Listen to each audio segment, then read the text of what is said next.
Hi, my name is Nur Aida Shukrana binti Tambizi and my metric number is E248345A and I will explain about the common pool resource. Kelantan River System in Tanah Merah and Jeli is a common pool resource. It includes river water, riverbeds, sediment, and aquatic life, used for domestic activity, agriculture, mining, and livelihoods. The river is difficult to restrict access, and overuse by one user reduces the quality for others. Therefore, it requires proper management for sustainability. Next is about resource user. The river system is used by many groups such as small-scale miner, local community, farmer, fishermen, sand extractor, businesses, tourism user, and government agency. The presence of many users increases pressure on the river resources.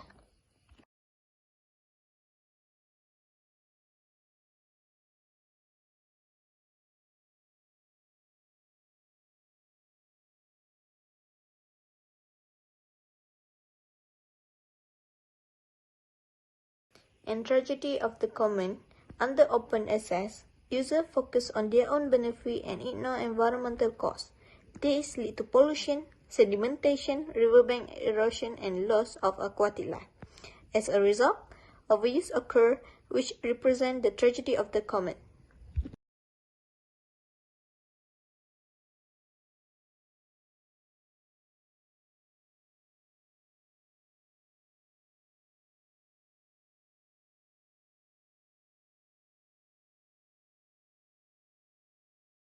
Last but not least, the current policy and conclusion. Licensing have controlled river use, but weak enforcement and illegal activities still occur. In conclusion, the Kelantan River System faces a common pool resource problem and needs stronger management.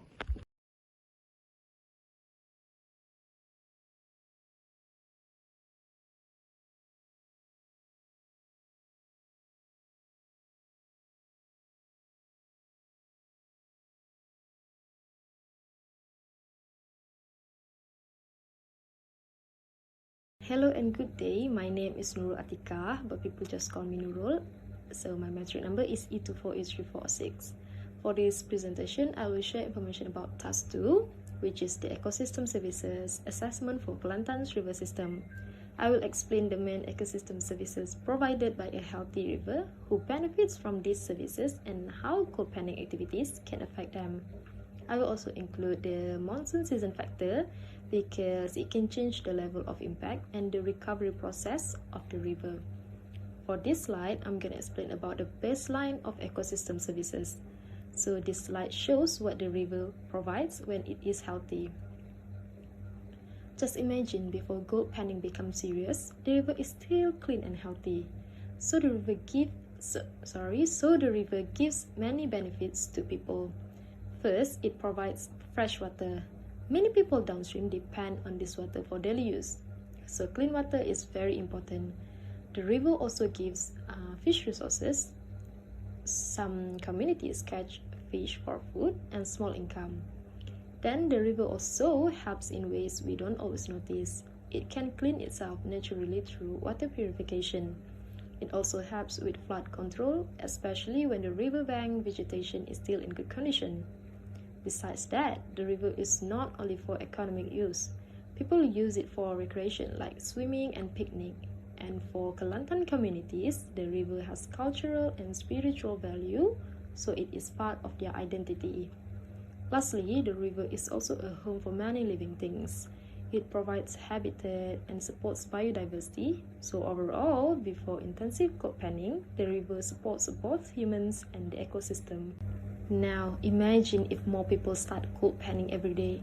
To find gold, they disturb the riverbed. When the riverbed is disturbed, more sediment goes into the water, and the river becomes muddy. When the water becomes muddy, the first thing we notice is water quality becomes worse. It becomes harder for people downstream to use the water, and water treatment becomes more difficult. At the same time, fish will also be affected because their habitat is disturbed and they cannot breed and feed well. Then the river's natural process also gets weaker. If there is too much sediment, the river cannot purify water properly. And when riverbanks are disturbed, the river becomes less stable, so flood risk downstream may increase. For the community side, people will also stop using the river for recreation because it is dirty and unsafe. Over time, the cultural value can also be affected when the river condition becomes worse. Finally, the ecosystem itself suffers. Habitat is disturbed, biodiversity can reduce, and this can affect the food web in the long term. Did you know monsoon season can make cold panning impacts worse? Let me tell you some. During monsoon season, the impacts can become worse because heavy rain makes the river flow stronger and carries sediment further downstream. Flooding can help wash away sediment if cold panning is controlled, but if cold panning is intensive, monsoon can increase erosion and slow down recovery. So the main idea is, cold panning can reduce many ecosystem services and the impact becomes more serious when the activities is not controlled. The objective of the public policy recommendations is to propose a robust policy framework that moves beyond a simple licensing system to a sustainable management model. By evaluating the state's proposed policy through the lens of Elinor Ostrom's 8 design principles, we identify critical gaps in monitoring, enforcement, and user participation. Based on these insights, we recommend a strategic policy package that utilizes price-based, quantity-based, and liability-based instruments to internalize environmental externalities and ensure the long-term economic and ecological resilience of the Tanah Merah and Jeli districts. The first policy is license fees, which is price-based. As you can see, our first recommendation is a corrective license fee, which is we propose setting a fee that covers the 50,000 ringgit Malaysia to 120,000 ringgit Malaysia annual monitoring cost. This ensures the planners, not the taxpayers, pay for the oversight. It is also acts as a filter to ensure only the most serious and efficient planners enter this market. Second policy is charitable quotas, which is quantity-based. We recommend a hard cap of 50 daily access permits. Why 50? Because the data shows this is the ecological sustainable capacity, which is where the river can still recover naturally. By making these permits tradable, we allow the market to decide who values the gold most while ensuring we never hit the 200 panel mark that triggers ecosystem collapse. The last policy is performance bonds, which is liability based. We propose a 500 ringgit Malaysia refundable bond. This is a performance bond.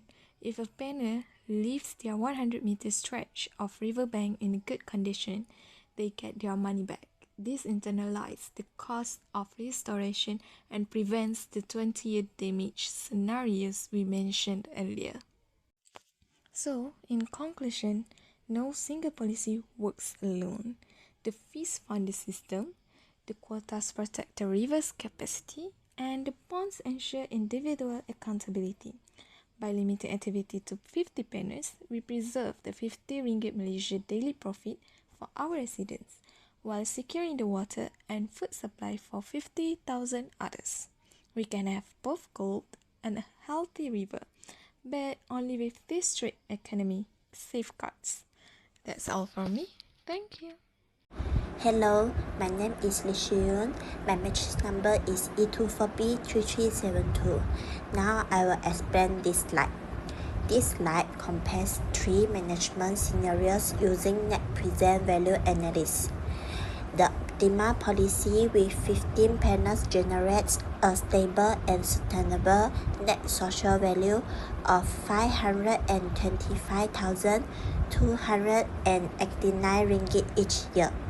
The current policy with 100 panels shows a gradual decline in value as environmental damage accumulates over time. In contrast, open access with 250 panels starts with the highest revenue but leads to total economy collapse by year 5. All values are discounted at 5% to reflect the present value of future benefits and costs, highlighting that stricter management is the most economically efficient option. This slide explains why open access mining is economically inefficient. Under open access, individual panels focus on private gains, but they do not consider the social costs, such as water pollution, government treatment costs, and declining fish stocks. As a result, negative externalities increase rapidly, with environmental damage rising from around 450,000 ringgit to almost 1 million ringgit within 5 years. By year 5, the net social value becomes negative, reaching minus 102,092 ringgit. This shows that although open access generates short-term profits, the environmental damage destroys more wealth than the gold extraction creates. Under the current policy, the number of panels is reduced, which helps lower environmental damage compared to open access. The net social value remains positive, showing that the policy improves economy efficiency.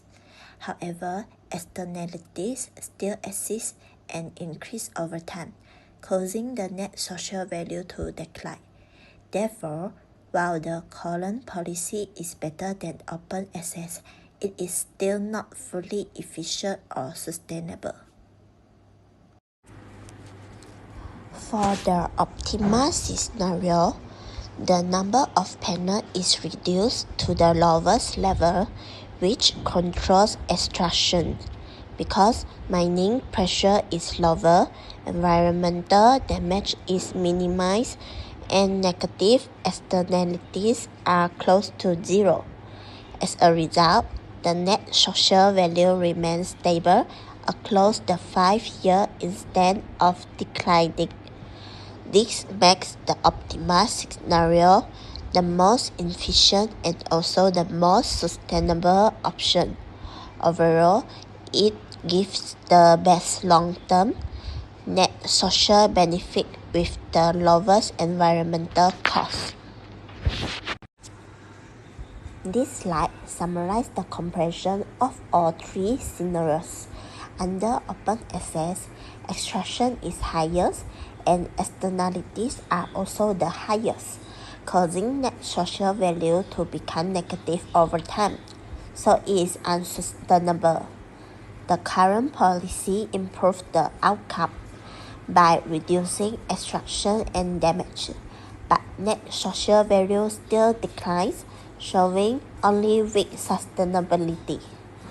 The optimal scenario produces the best result because externalities are minimized and net social value remains stable, giving the highest long-term benefit.